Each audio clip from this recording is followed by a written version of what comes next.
My name is Mark, and for 15 years, my wife, Sarah, had a ritual. Every Friday morning, like clockwork, she would leave our quiet home in Willow Creek and head to St. Michael's Church. It was a tradition so ingrained in our lives that it became as predictable as the sunrise. I always assumed it was for prayer, perhaps some quiet contemplation, or maybe even a little volunteer work. I never questioned it. Why would I?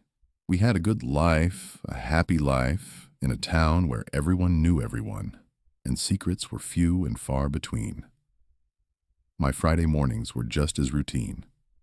I'd savor my coffee, unfold the newspaper, and enjoy the peaceful quiet, knowing Sarah would be back by noon, her presence a comfortable, familiar anchor. It was just what Sarah did. A harmless, even commendable part of her week. I often thought it was her way of finding solace, a quiet moment in her busy life. But then, a tiny crack appeared in the seamless facade of our routine. It was so small, so insignificant at the time, that I almost dismissed it entirely. One crisp autumn morning, as I was pulling out of the driveway for an early errand, I saw her. She was standing outside the church, not alone, but talking to someone I didn't recognize. The person was somewhat obscured by a large oak tree, but what struck me was Sarah's reaction. As soon as she noticed my car, she quickly turned away from the individual, almost as if she were trying to hide the conversation. I waved. She offered a quick, slightly strained smile, and I drove off, brushing it aside as nothing. People talk to strangers, especially outside a church. It was probably just a new parishioner, or someone asking for directions. Yet, the image of her quick turn, that fleeting, almost secretive gesture, lingered in the back of my mind, a tiny, almost imperceptible whisper of doubt. A few weeks later, another flicker of unease. I was helping Sarah carry groceries in from the car, and her purse, usually left on the kitchen counter, had spilled slightly. Among the usual assortment of wallet, keys, and lip balm, I saw it. A small, brightly colored plastic toy. It was a miniature dinosaur, vibrant green, and clearly not something Sarah would own or carry. My first thought was that it must belong to a niece or nephew, but we don't have any young relatives living nearby. Then I considered a friend's child, but Sarah rarely babysat. Again, I dismissed it. It was probably a forgotten token from a church bazaar, or a donation for Sunday school. But like the earlier incident, it stuck. Two small, isolated events, easily explained away, yet together, they started to form a subtle, unsettling pattern. The unease, though still vague, began to grow. It wasn't the kind of suspicion that gnaws at you, accusing infidelity or deceit. It was more a quiet, persistent feeling that something about her Friday routine didn't quite align with the picture I had in my head. It wasn't about distrust. It was about a missing piece, a part of her life that felt increasingly opaque.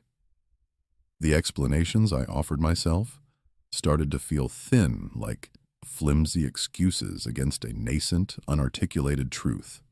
And so, the decision formed. It was almost on a whim. A sudden compulsion that swept over me one Thursday evening as Sarah was preparing dinner, humming a tune from the radio. I would follow her next Friday. The thought felt silly, almost childish. Why would I, a grown man, covertly follow his wife to church? It was an invasion of privacy, an act born of groundless curiosity. Yet the urge was undeniable. I told myself it was just to put my mind at ease, to dispel the lingering shadows of doubt. Once I saw her inside, praying or volunteering, the unease would vanish, and our comfortable routine would reassert itself. I meticulously planned it out, feeling a ridiculous surge of adrenaline. I would let her leave first, as always. Then, a few minutes later, I'd get into my car. I'd drive carefully, keeping a discreet distance, making sure not to be seen. I'd park a few streets over, out of sight of the church entrance, and approach on foot. It felt like something out of a spy novel, utterly absurd, yet completely necessary. The thought of being caught filled me with a mixture of embarrassment and dread. But the growing need for answers outweighed it all. That next Friday morning, the air crackled with unspoken tension, at least in my head. Sarah kissed me goodbye, her usual sweet, innocent gesture, and walked out the door. My heart hammered against my ribs. I waited, counting slowly, the seconds stretching into an eternity. Then I grabbed my keys, slipped out, and started the engine. I drove cautiously, my eyes scanning the road ahead until I saw her familiar figure turning the corner towards St. Michael's. I parked, just as planned, a block away, tucked behind a row of tall hedges. I got out of the car, my hands clammy, a knot tightening in my stomach. The short walk to the church felt like a journey across a vast, empty landscape. I watched as Sarah, her head bowed slightly, pushed open one of the heavy oak doors and disappeared inside. I waited another few minutes, feeling increasingly foolish and guilty. This was insane, I told myself. There was nothing to see. She was just at church, but the nagging voice persisted. Finally, with a deep breath, I walked towards the imposing wooden doors. They were ancient, weathered, and felt impossibly heavy. As I pushed one open, a faint creak echoing through the quiet morning air. My eyes adjusted to the dim light inside, expecting to see her kneeling in a pew, head bowed in prayer, or perhaps chatting with Father Thomas in the narthex. That was the scene I had rehearsed in my mind, the one that would soothe my anxieties. Instead, what I saw, what hit me the moment my eyes scanned the interior, was something so utterly unexpected, so far removed from my preconceived notions that it stole the air from my lungs. My vision blurred, my head swam, and I literally couldn't breathe. The shock was immediate, visceral, and overwhelming. The scene that unfolded before me was nothing short of a revelation, a complete shattering of everything I thought I knew. The scene that had stolen my breath, the unexpected tableau within the sacred walls of St. Michael's, was a stark contrast to the quiet solemnity I had anticipated. But to truly understand the profound impact of that moment, to grasp the full weight of Sarah's secret, one must first understand the tapestry of our life together, the dreams we had woven, and the quiet heartbreaks that had shaped us. Sarah and I met in college a lifetime ago, amidst the dusty shelves and hushed whispers of a Boston library. She was engrossed in a worn copy of a classic novel, her brow furrowed in concentration, while I, an engineering student, was attempting to decipher complex equations. Our worlds, seemingly disparate, converged over a misplaced textbook and a shared love for late-night coffee. She was vibrant, intelligent, with a laugh that could light up a room, and I was instantly captivated. Our early relationship was a whirlwind of shared dreams, endless conversations that stretched into the dawn, and an easy, natural communication that made me believe we were destined. We built our foundation on trust, laughter, and a mutual respect that felt unbreakable. After graduation, the bustling city life began to lose its appeal. Sarah yearned for the familiar comfort of her hometown, Willow Creek, a place she described with a nostalgic fondness that was infectious. I, too, was ready for a quieter pace, a community where life unfolded with a gentle rhythm. So, we moved. We found a charming, albeit slightly run-down house on the outskirts of town, and together we transformed it into our home, brick by brick, memory by memory.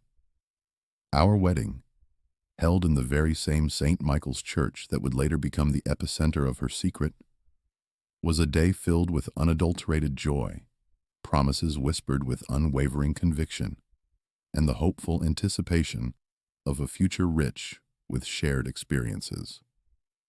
We built a life together, a comfortable, predictable existence that I cherished. Our greatest dream, the one that occupied our thoughts and conversations more than any other, was to have children. We envisioned a bustling home, filled with the pitter-patter of little feet, the joyful chaos of family life.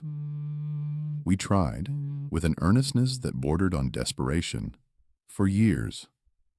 The journey was long, arduous, and heartbreaking. Doctors' visits became a regular, dreaded occurrence. The sterile white walls of clinics, the hushed, sympathetic tones of medical professionals, the endless rounds of tests and treatments, it all began to wear us down. Each failed attempt, each negative result, chipped away at our hope, leaving behind a raw, aching void. Sarah, in particular, was deeply affected by our inability to conceive. I watched, helpless, as her vibrant spirit dimmed slightly with each passing month, each dashed expectation. I tried to be strong for her, to offer comfort and reassurance, but her pain was palpable, a silent burden she carried with grace. I remember her saying things like, "Maybe it's just not meant to be, Mark," her voice laced with a resignation that tore at my heart. But beneath the surface acceptance, I could see the profound sorrow, the quiet yearning for motherhood that never truly faded. It was a wound that never fully healed, a constant reminder of the one dream we couldn't make come true. It was in the aftermath of our last failed IVF attempt, a particularly brutal blow that left us both emotionally drained, that Sarah's Friday church tradition began. That was about 15 years ago, a pivotal moment in our lives, though I didn't recognize its significance then. I saw it as her way of coping, a spiritual balm for her wounded soul. I encouraged it, believing she was seeking solace, finding strength in faith, or perhaps praying for acceptance of a future without biological children. I thought she was finding a quiet space to process her grief, to connect with something larger than herself. It became her sacred time, a weekly pilgrimage that I respected and never questioned. I genuinely believed she was praying for strength, for peace, maybe even for a miracle, however small, to mend her broken heart. This routine became a fixed, unshakable part of our lives, a quiet understanding between us. Looking back now, with the benefit of hindsight and the shocking image of that morning still burned into my mind, I can recall a series of small, seemingly insignificant clues that I had overlooked, dismissed as quirks or coincidences. Sarah sometimes seemed extra tired on Fridays, her usual sparkle a little muted, her movements a little slower. I attributed it to the early start, or perhaps the emotional toll of prayer. Occasionally, she would come home with small, strange smudges on her clothes, a faint streak of colorful paint, a smear of what looked like clay, or even a tiny spot of glitter. When I'd inquire, she'd quickly explain it away. "Oh, just helping out with church decorations," or "a craft project for the Sunday school. You know how messy those can be." And I'd accept it, without a second thought. I also remembered her being particularly secretive about her purse sometimes, or getting a little defensive if I asked too many questions about her specific activities at church. If I pressed, even gently, she'd offer a vague response, a quick change of subject, or a gentle reminder that it was her private time with God. I always put it down to her private nature, her need for that personal space, especially around something as deeply personal as faith and grief.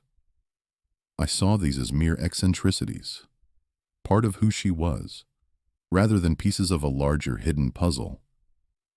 I had constructed a narrative in my mind, a comforting story of a devout wife finding spiritual peace, and I had unconsciously filtered out anything that didn't fit that narrative. The truth, as I was beginning to understand, was far more complex and far more profound. Every dismissed clue, every unquestioned explanation, now echoed with a new, unsettling resonance, painting a picture I had been too blind, or perhaps too unwilling, to see. Our life in Willow Creek settled into a comfortable rhythm, a predictable flow that spoke of stability and contentment. My engineering job was steady, providing a good income that allowed us to live well without excess. Sarah, for her part, found fulfillment working part-time at the local library, a job she genuinely loved. She reveled in the quiet atmosphere, the smell of old books, and the gentle interactions with town residents. We had built a nice house, cultivated a small but cherished circle of friends, and established a routine that felt both secure and deeply comforting. In this tranquil existence, trust was the bedrock of our relationship.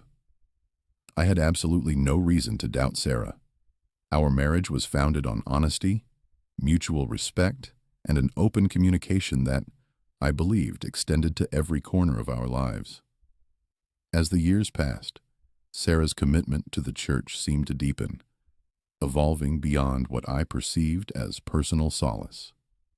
She would occasionally mention helping out with various church events, though always in broad strokes, never delving into specifics. I remember her buying supplies sometimes, items that struck me as slightly unusual for typical church activities. There were art supplies, canvases, vibrant tubes of paint, specialized brushes, and specific types of fabric, rolls of colorful cloth that didn't quite fit my mental image of church vestments or altar coverings. And then there were the children's books, often in bulk, ranging from brightly illustrated picture books to early chapter books. I simply assumed these were for Sunday school classes, perhaps for community outreach programs, or even for some kind of church-sponsored craft fair. My mind, ever eager to rationalize, always found a plausible explanation, one that fit neatly into my understanding of her devout nature. I would sometimes offer to lend a hand, to help her carry materials or assist with whatever project she was undertaking, but she would always gently decline. "Oh, it's really just my thing, Mark," she'd say, with a soft smile. Or, "It's mostly women's work, dear. You wouldn't find it very interesting." And I, respecting her space and her chosen form of service, would acquiesce, leaving her to her Friday morning endeavors. Looking back, I can see how, over time, the Friday church visits inadvertently created a subtle, almost imperceptible divide between us. It wasn't a negative separation, or one born of conflict, but rather a small, unspoken pocket of her life that I wasn't privy to.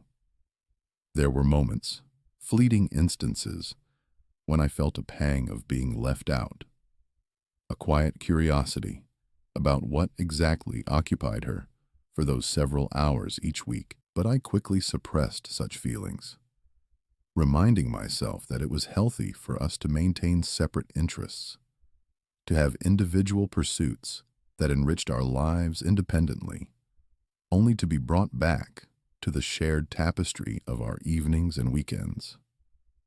I respected her need for personal space, her profound connection to her faith, and her dedication to what I believed was her spiritual growth. We would still spend our Friday evenings together, as always, talking about our respective weeks, cooking dinner, and enjoying each other's company. but the details of her Friday morning remained consistently vague. A gentle curtain drawn over a part of her world. The unease, which had begun as a mere flicker, slowly but inexorably grew into a persistent hum beneath the surface of my consciousness. It wasn't a dramatic shift, but rather a slow build-up, a series of small, almost imperceptible changes that individually meant little, but collectively began to form a disquieting pattern.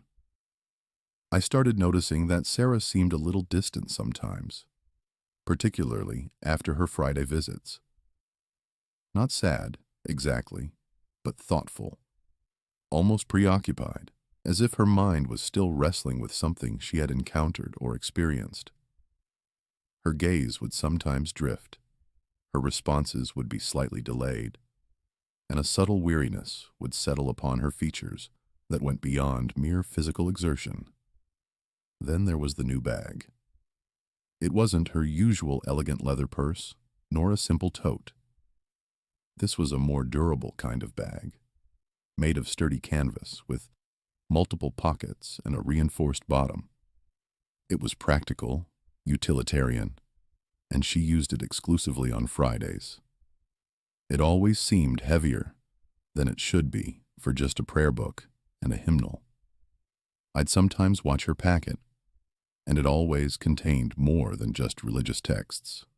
There were often small, oddly shaped items, wrapped in cloth or paper, that she would quickly tuck away if she noticed my gaze. I dismissed it, of course, telling myself it was just her volunteer supplies, perhaps a new Bible study guide, or some specific materials for the church's community outreach program. One afternoon, a conversation with Mrs. Henderson, our elderly neighbor, planted another tiny seed of confusion. Mrs. Henderson, a notorious fount of local gossip and observations, stopped me while I was watering the garden.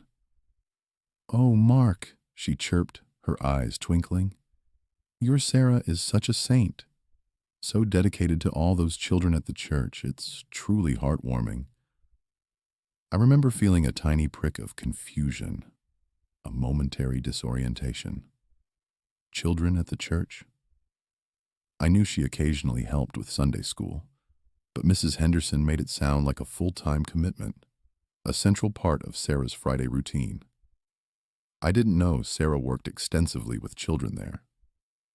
I quickly brushed it off, smiling politely.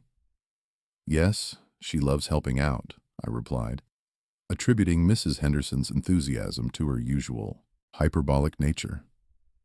She was just being chatty, I told myself, exaggerating Sarah's involvement. But the phrase, "all those children," echoed in my mind, a discordant note in the symphony of assumptions I had built around my wife's Friday mornings. Each of these small, seemingly innocuous moments, each dismissed clue, each rationalized oddity, was slowly, meticulously, constructing a picture I was yet to fully comprehend. The foundation of our comfortable, predictable life, though appearing solid, was beginning to show cracks, subtle fissures that hinted at a deeper, more complex reality beneath the surface. The morning arrived, a Friday like any other on the surface. Yet for me, it was charged with an almost unbearable tension. I woke before Sarah, the internal conflict churning in my gut. Guilt gnawed at me. The idea of following my wife, of essentially spying on her, felt fundamentally wrong. A betrayal of the trust that had been the bedrock of our marriage.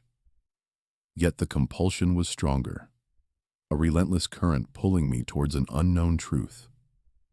The accumulated questions, the vague answers, the small, unsettling details. They had woven themselves into a knot in my mind that demanded unraveling. I felt like a detective in my own life, a role I never imagined I'd play, and certainly never wanted to.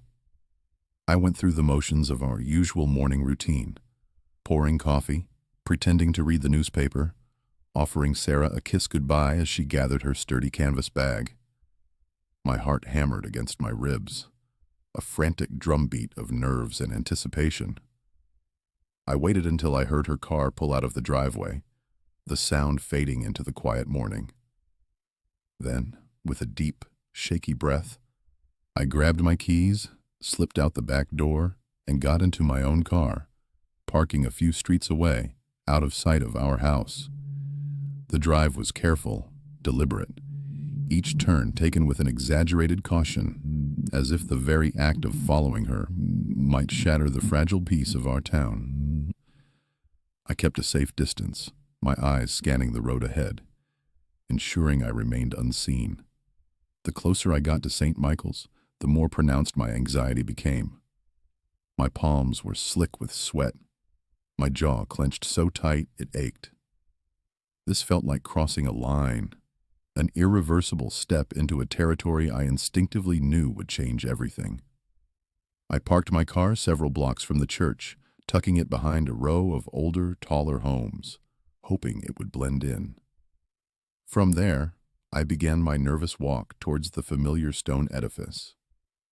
Each step felt heavy, laden with the weight of my unspoken suspicions and the dread of what I might discover.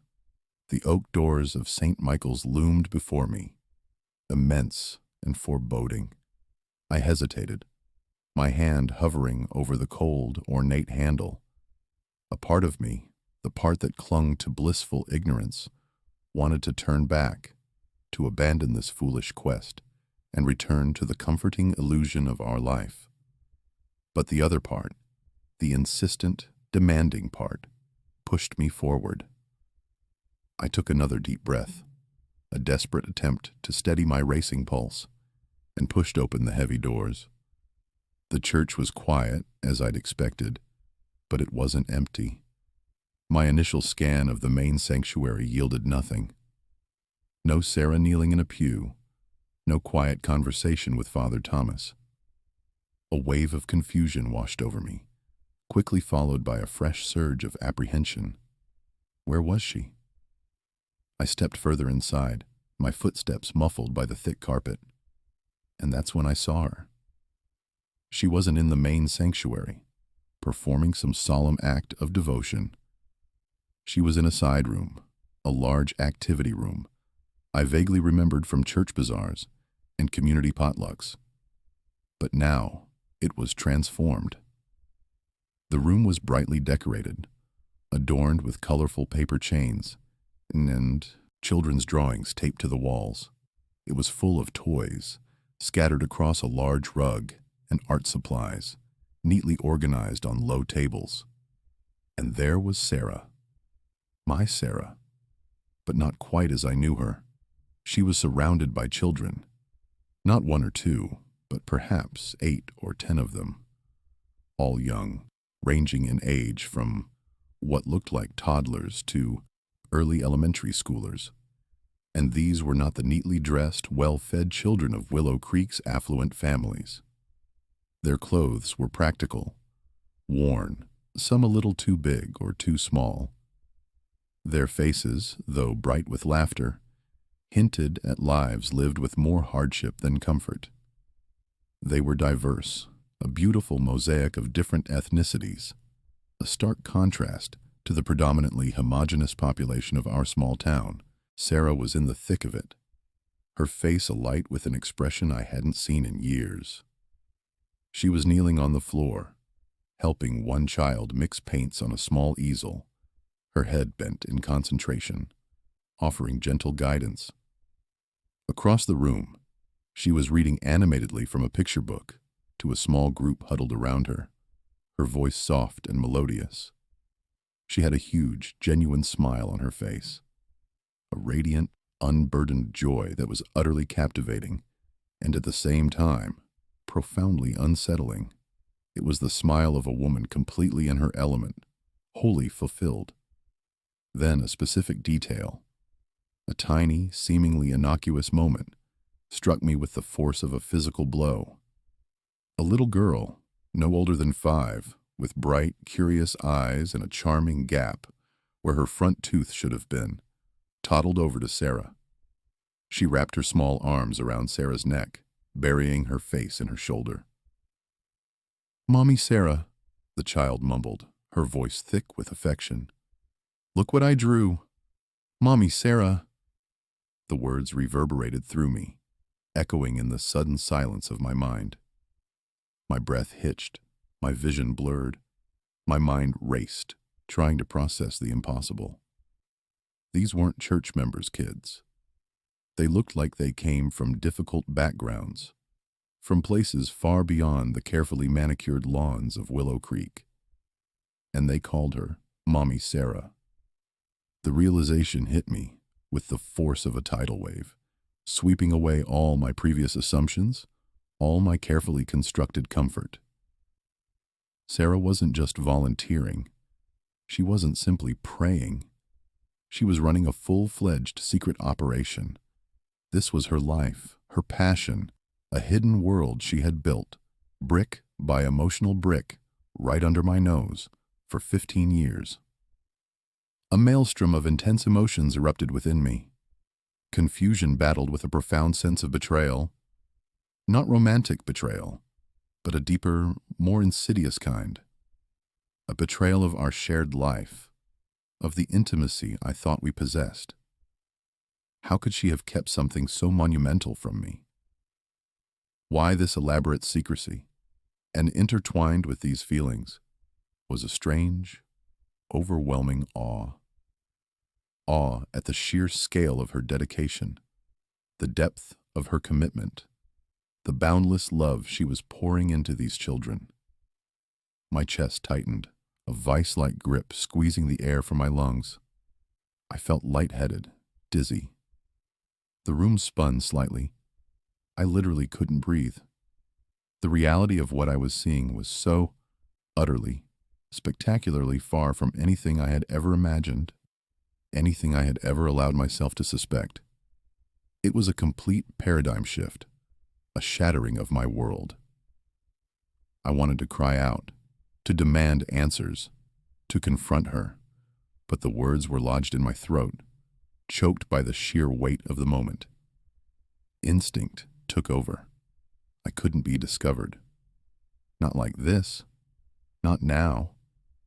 I needed to process this seismic shift in my understanding of my wife, of our life, of everything. With a desperate, silent effort, I retreated, backing slowly, carefully, out of the activity room, through the quiet sanctuary, and out the heavy oak doors, before Sarah or any of her children could see me. The cool morning air hit my face, a sharp, unwelcome shock. My mind was a chaotic mess of images and questions, my heart still pounding a frantic rhythm against my ribs. I needed to get away. I needed to understand. I needed to breathe. I retreated to my car, driving home in a daze, the familiar streets of Willow Creek blurring into an indistinct landscape. The scene in the church activity room replayed in my head, a relentless loop of images. Sarah's radiant smile, the children's innocent faces, and the devastatingly simple phrase, "Mommy Sarah." Each repetition fueled the whirlwind of emotions churning within me. Anger flared, hot and sharp, at her incredible secrecy. How could she have kept such a monumental part of her life hidden from me for so long? Hurt settled deep in my chest, a dull ache that questioned the very foundation of our intimacy. Had our 15 years together been a lie, built on a silence I hadn't even known existed? Confusion was perhaps the most dominant emotion, a thick fog that obscured any clear thought. Why? Why this elaborate charade? I questioned everything. Our shared dreams, our quiet evenings, the easy comfort we had built. Was our love real if she harbored such a profound secret? The urge to confront her, to storm into the house, to yell, to demand answers, was almost overwhelming. I could envision the scene, my accusations, her shock, the inevitable tears. But something stopped me. A flicker of the awe I had felt in the church, a nascent understanding that this wasn't about malice or betrayal in the traditional sense, but something far more complex. The intensity of Sarah's joy, the genuine love emanating from her in that room. It wasn't something that could be easily dismissed or condemned. It was real, profoundly real. Instead of confronting her, I embarked on my own quiet investigation, a shadow detective in my own home. I started with the obvious, the church. I discreetly searched St. Michael's official website, poring over their community programs, outreach initiatives, and volunteer opportunities. There was no mention, not a single word, of anything resembling what Sarah was doing. No Friday Kids program, no dedicated space for underprivileged children, no Mommy Sarah initiative. It was as if her entire operation existed in a parallel dimension, entirely off the official grid. Next, I turned to the town, making casual conversation with a few people I knew were active in church committees or local charities. I'd drop subtle hints. Heard anything about new programs at St. Michael's for kids? Or, Sarah's so involved, I wonder if they're expanding their children's services. No one seemed to know. Mrs. Henderson's offhand comment about all those children now seemed less like an exaggeration and more like a rare, unwitting glimpse into Sarah's hidden world. But even Mrs. Henderson didn't seem to grasp the full scope of it. The secrecy was absolute, meticulously maintained for over a decade and a half. Then, I shifted my focus to our finances. I reviewed our bank statements, our credit card bills, meticulously scrutinizing every transaction. I found no large, unexplained withdrawals, no sudden, mysterious expenses that would point to a clandestine operation.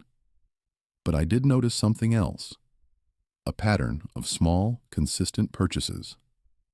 Art supplies from obscure online retailers, unusual quantities of snacks from discount stores, children's clothes in various sizes, purchased from thrift shops or clearance racks. These were always attributed to vague categories like household or personal expenses, easily blended into our regular spending. Individually, they were insignificant. Collectively, they painted a picture of sustained, deliberate provision for a group of children. The sheer financial commitment, hidden within the minutiae of our shared budget, was staggering. As I gathered more information, piecing together these fragments, a deeper truth began to emerge, slowly but inexorably. I remembered Sarah's increasing quietness after her Friday visits, her thoughtful, almost preoccupied air. Her excuses of women's work or her thing now resonated with a different meaning. This wasn't merely a simple volunteer gig, a casual act of charity. This was a passion, a deep-seated commitment that had consumed a significant portion of her life, her time, her emotional energy. I started finding subtle hints in our house, things I had overlooked or dismissed as random clutter. A child's drawing, crudely rendered but full of vibrant color, tucked away between the pages of a novel on her bedside table. A small, handmade gift, a clay figurine of a lopsided bird, nestled in a box of old mementos in her closet, something I had never seen before. Each discovery was a tiny window into her secret world, a world where she was not just Sarah, my wife, but Mommy Sarah, to a group of children who desperately needed her. As I continued my quiet research, my initial anger began to fade, replaced by a growing understanding, and then, surprisingly, a profound sense of admiration. This wasn't a betrayal of me, not in the way I had first feared.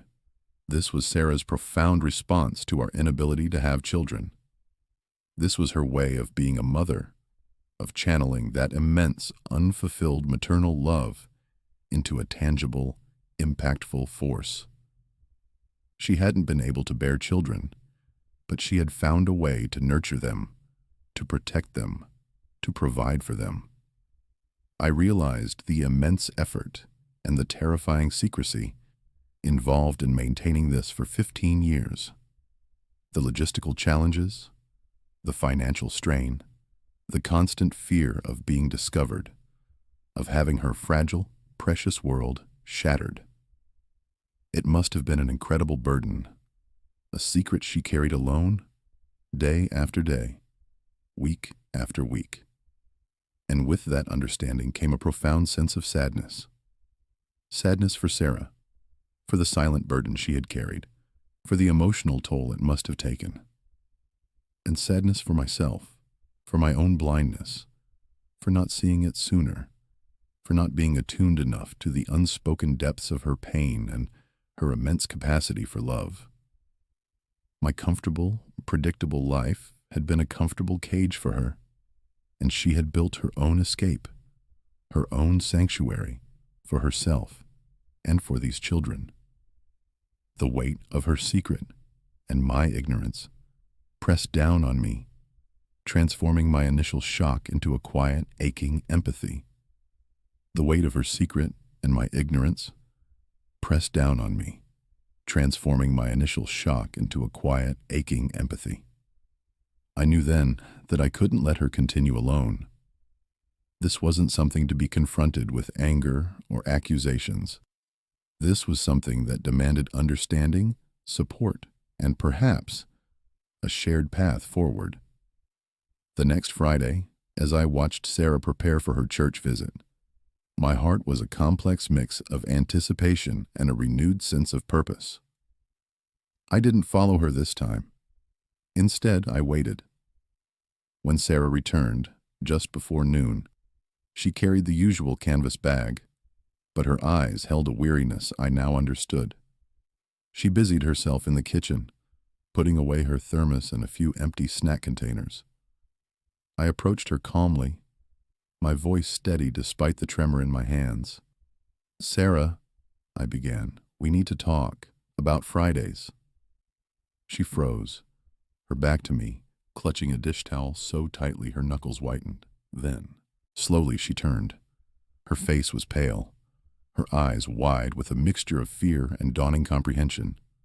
"Mark, what about Fridays?" she whispered, her voice barely audible. "I followed you last week," I said, my gaze unwavering. "I saw you, in the activity room, the children, and the little girl. She called you Mommy Sarah." The color drained from her face completely. The dish towel slipped from her grasp, falling silently to the floor. Her eyes, usually so warm and full of life, filled with a raw, vulnerable pain I had rarely seen. For a long moment, she just stared at me, as if expecting an explosion, a torrent of accusations. When none came, her composure finally broke. A single tear tracked a path down her cheek, followed by another, and then a cascade. She sank onto a kitchen chair, burying her face in her hands, her shoulders shaking with silent sobs. I knelt beside her, placing a gentle hand on her arm. "Sarah," I said softly, "please, tell me everything." It took time. Through choked sobs and halting sentences, the story of her 15-year secret slowly unfolded. After our last failed IVF attempt, she had felt utterly lost, adrift in a sea of grief and unfulfilled longing. The dream of motherhood, so vivid and tangible for so long, had fractured, leaving a gaping void. She started volunteering at a local homeless shelter in a neighboring, less affluent town, seeking solace in helping others, trying to fill the emptiness in her own heart. There she encountered them, a group of children whose parents were struggling, caught in the relentless cycle of poverty, addiction, or simply overwhelming circumstances. These kids were often left unsupervised for hours, sometimes days, while their parents worked multiple minimum wage jobs or navigated bureaucratic systems. Some were just neglected, their basic needs unmet, their young minds starved for attention and stimulation. She described the profound impact these children had on her. their resilience, their innocent hopes, their desperate need for a safe haven. The church, with its quiet activity room, had seemed like a sanctuary. It started small, with just 2 kids, a brother and sister she met at the shelter, whose mother worked a night shift and had no one to watch them on Friday mornings. She'd bring them to the church, initially just to keep them safe and warm, away from the streets. She'd read to them, share snacks, draw pictures. Word spread, quietly, through the network of struggling families. One child told another, a whisper of a kind woman who offered a few hours of peace and care. Slowly, the numbers grew. She taught them basic literacy and numeracy, read them stories, helped them with art projects, and simply listened to them. She provided a sense of routine, a safe space where they could just be children, free from the harsh realities of their daily lives. She confessed the immense emotional and logistical burden, the constant fear of being discovered, the meticulous planning required to procure supplies, to prepare food, to manage the children, all while creating plausible excuses for me. She worried I wouldn't understand, or that I would see it as a painful, constant reminder of our own childlessness, a wound she didn't want to reopen for either of us. She also feared legal repercussions if the church or authorities found out about her unofficial school. It was a delicate, precarious balance she had maintained for so long. She admitted the loneliness of carrying such a secret, the longing to share it with me, but the paralyzing fear of judgment or intervention. "I did it, Mark," she choked out, "because I couldn't not do it. It filled a part of me that I thought would be empty forever." I listened, tears streaming down my own face now. The anger was entirely gone, replaced by an overwhelming wave of empathy and a profound sense of awe. I finally saw the depth of her pain, the raw, aching wound of our shared loss, and her incredible compassion that had transformed that pain into purpose. This wasn't about me or about a betrayal of our marriage. This was about her finding a way to heal, to give love, to be a mother in the most profound and selfless way imaginable. I realized how much courage it must have taken her, how much sacrifice, how much love. She had created a haven, a sanctuary, a lifeline for these children, entirely on her own, driven by an almost primal need to nurture. I felt a deep shame for my initial suspicions, for my own narrow-minded focus on the secret, rather than the incredible good she was doing. I pulled her into my arms, holding her tightly as her sobs slowly subsided. "Sarah," I whispered, my voice thick with emotion, "I'm so incredibly sorry. Sorry for not seeing it, for not being more present in your emotional world, for not understanding the depth of your pain and your need to do this." I kissed her hair, her forehead, tasting the salt of her tears. "I am not angry," I said, pulling back slightly to look into her tear-streaked eyes. I am profoundly proud of you, and I respect you more than words can say for what you've built." She looked at me, a flicker of hope, then disbelief in her eyes. "You're not angry?" "No, Sarah, not angry. Never angry, just overwhelmed. And I want to help. You don't have to carry this burden alone anymore. We'll carry it together." I expressed my profound respect for what she had built, for the quiet heroism of her actions.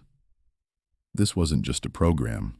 It was a testament to her spirit, her unwavering love, and her desperate need to make a difference in the world, one child at a time. And now I wanted to be a part of it. "You don't have to carry this burden alone anymore," I repeated, my voice firm with conviction. "We'll carry it together." The words hung in the air, transforming the heavy silence of the kitchen. Sarah, still tear-streaked, but with a glimmer of something akin to hope in her eyes, looked at me, truly looked at me, for the first time in what felt like years. Her grip on my arm tightened, a silent acknowledgement of the immense weight she had borne. "But how?" she whispered, her voice still fragile. "It's all so unofficial. The church, the logistics, the parents. It's a house of cards, Mark." "Then we'll build it a foundation," I said, a plan already beginning to form in my mind. My engineering background, usually applied to bridge designs and structural integrity, suddenly felt perfectly suited to this new, unexpected challenge. We make it official. We get the church's blessing. We secure funding. We give these children the stability and resources they deserve, and you, the peace of mind you deserve. Her eyes widened, a mixture of fear and wonder. "You really think we can?" "I know we can," I affirmed, squeezing her hand. "And I want to help. Not just with the paperwork, but with the kids. I want to be there, Sarah. With you." The next few weeks were a whirlwind of activity, a stark contrast to the quiet secrecy that had defined our Fridays for so long. Our first step was to approach Father Thomas. We scheduled an appointment, and Sarah, still nervous but bolstered by my unwavering support, laid bare her 15-year secret. She explained the origins of Friday Kids, the desperate need she had witnessed, the quiet growth of the program, and her reasons for keeping it hidden. Father Thomas listened with a solemn expression, his gaze shifting between Sarah's earnest face and my own.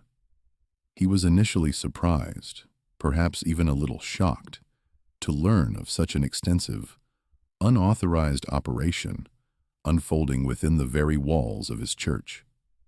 But as Sarah spoke, detailing the children's backgrounds, their struggles, and the profound impact the program had on their young lives, his surprise slowly gave way to a deep, profound emotion. He was visibly moved by her dedication, her compassion, and the sheer, quiet heroism of her actions. He confessed that he had occasionally wondered about the small groups of children he sometimes glimpsed in the activity room on Fridays, always assuming they were part of some informal, short-term outreach. He had dismissed the occasional sounds of laughter or the faint smell of paint, attributing it to casual youth activities. Never in his wildest imaginings had he conceived of the scale and depth of Sarah's clandestine operation.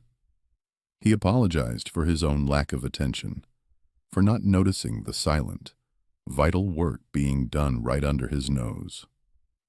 After a long, contemplative silence, Father Thomas rose from his desk. "Sarah," he said, his voice thick with emotion, "what you have done here, born out of personal grief and transformed into selfless service, is nothing short of miraculous. This church, this community, needs programs like yours. We will support you. Fully." And support us he did. Father Thomas became our staunchest ally, helping us navigate the intricate web of church bureaucracy, securing official sanction for the Friday Kids program, and even allocating a small initial budget from the church's community outreach funds. He helped us connect with local social services, setting up a proper, confidential referral system for families in need. My engineering skills, once confined to blueprints and calculations, found a new, deeply fulfilling application. I meticulously assessed the activity room, identifying areas for improvement. I designed and built new, safer shelving for the art supplies, installed brighter, child-friendly lighting, and even helped organize a small enclosed outdoor play area in the church courtyard, complete with donated swings and a sandbox. The Friday Kids program, once a whispered secret, now blossomed under the official banner of St. Michael's Church. With official backing, we were able to attract more volunteers. Local teachers offered their expertise, retired nurses provided basic health screenings, and even some teenagers from the local high school came to help with tutoring and games. Donations poured in: books, art supplies, educational toys, healthy snacks, and even warm winter coats. The single, weary canvas bag Sarah had carried for years was replaced by a bustling supply closet, overflowing with resources. I became an active, dedicated participant. Every Friday, I would join Sarah at the church. My role evolved from silent supporter to enthusiastic helper. I helped with repairs, organized activities, and, to my surprise, discovered a hidden talent for teaching basic science concepts to wide-eyed children. I showed them how gears worked using old clock parts, demonstrated the principles of flight with paper airplanes, and explained the life cycle of a butterfly through observation and simple experiments. It was a joy I had never anticipated, a profound connection I had never known I was missing. Seeing Sarah in her element now, free from the burden of secrecy, was a revelation. Her smile was brighter, her laughter more unrestrained. The weariness that had once etched itself around her eyes was replaced by a vibrant energy, a deep sense of fulfillment. The children, too, thrived in the more structured, yet still incredibly loving environment. The little girl who had called Sarah Mommy Sarah now called me Uncle Mark, a title I wore with immense pride. We never had biological children, a dream that had once felt like an insurmountable void in our lives. But standing in that bustling activity room, surrounded by a dozen laughing, learning children, I realized we had found a different, equally profound kind of parenthood. We had become parents to dozens of children who desperately needed love, guidance, and a safe space to simply be children. Sarah's pain, once a silent, internal struggle, had transformed into a powerful, tangible purpose. And my own life, once seemingly complete, had gained a new, profound meaning. The ache of childlessness hadn't vanished entirely, but it had been transcended, replaced by a deep, abiding joy that came from nurturing these young souls. Walking into the church on Fridays was no longer a source of dread or suspicion, but a moment of anticipation, of love, of shared purpose. Our love story, once defined by our shared dreams and quiet routines, had been unexpectedly redefined, expanded, and enriched by the very secret that had threatened to unravel it. We had found our family, not in the way we had envisioned, but in a way that was undeniably, beautifully ours. The years since that momentous Friday have woven themselves into a rich tapestry, each thread a testament to the enduring power of love, resilience, and unexpected purpose. Friday Kids, once Sarah's clandestine sanctuary, has blossomed into a cornerstone of the Willow Creek community, a vibrant, bustling hub of hope and opportunity. It's no longer just a Friday morning activity. It has expanded to include after-school programs, summer camps, and even a mentorship initiative that pairs older students with younger ones, creating a powerful ripple effect of support and guidance. Many of the original children, the ones who first filled that humble activity room, are now grown. Some have graduated from high school, pursuing higher education or vocational training, breaking cycles of poverty and instability that once seemed inevitable. A few, to our immense pride and joy, have even returned to Willow Creek, volunteering with the Friday Kids program themselves. They bring with them not just their time and energy, but their lived experience, a profound understanding of the challenges these children face, and a powerful message of hope, that with love and support, anything is possible. I remember one young man, Daniel, who was one of Sarah's first charges. He was a quiet, withdrawn boy then, but Sarah saw a spark in him. He's now studying to be an elementary school teacher, and he spends his summers back here, leading the science activities, just like I used to. Seeing him, seeing all of them, is a constant reminder of the profound impact one person's compassion can have. Our relationship, Sarah's and mine, has been forged anew in the fires of shared purpose. The initial pain of her secret, the confusion, the lingering questions, have long since faded, replaced by an unbreakable bond of trust and mutual respect. We often talk about those early days, the weight of her solitude, my blindness to her deeper struggles. We acknowledge that the secrecy, while painful, was a necessary crucible in our journey, a difficult path that ultimately led us to this profound, shared calling.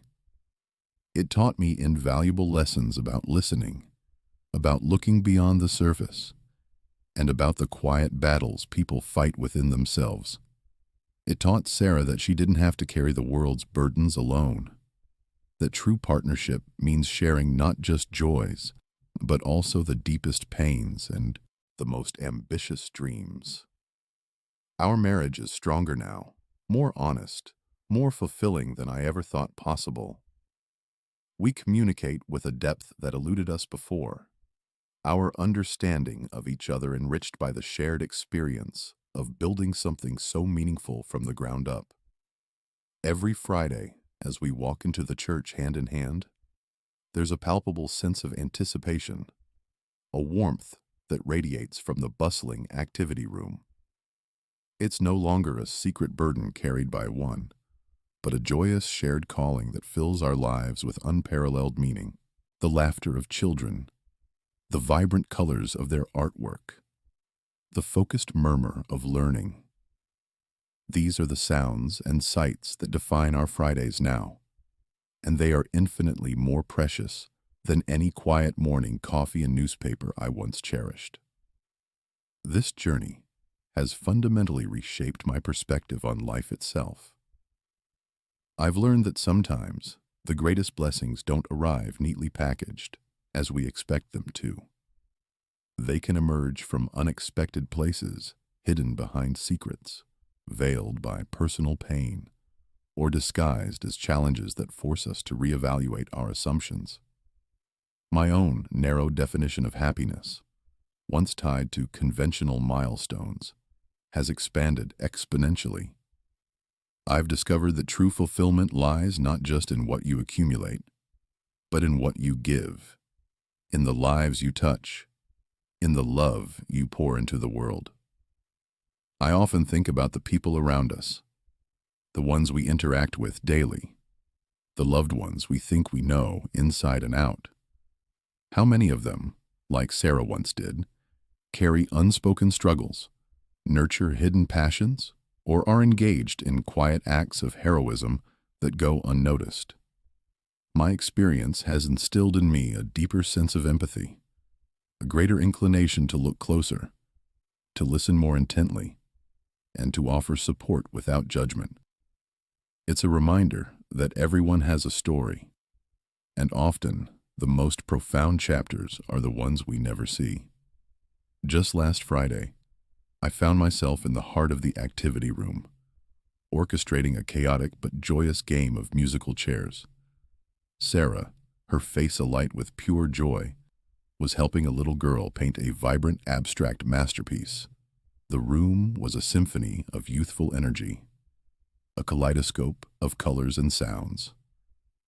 Children of all ages, from diverse backgrounds, were learning, laughing, and simply being, enveloped in an atmosphere of unconditional love and acceptance. Sarah caught my eye across the room, and her smile, wide and genuine, spoke volumes. It was a smile that promised not just happiness, but a deep, unshakable contentment.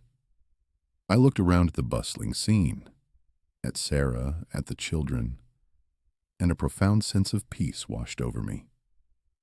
I remembered that day, so many years ago, when I pushed open those heavy oak doors, my heart pounding with dread and suspicion.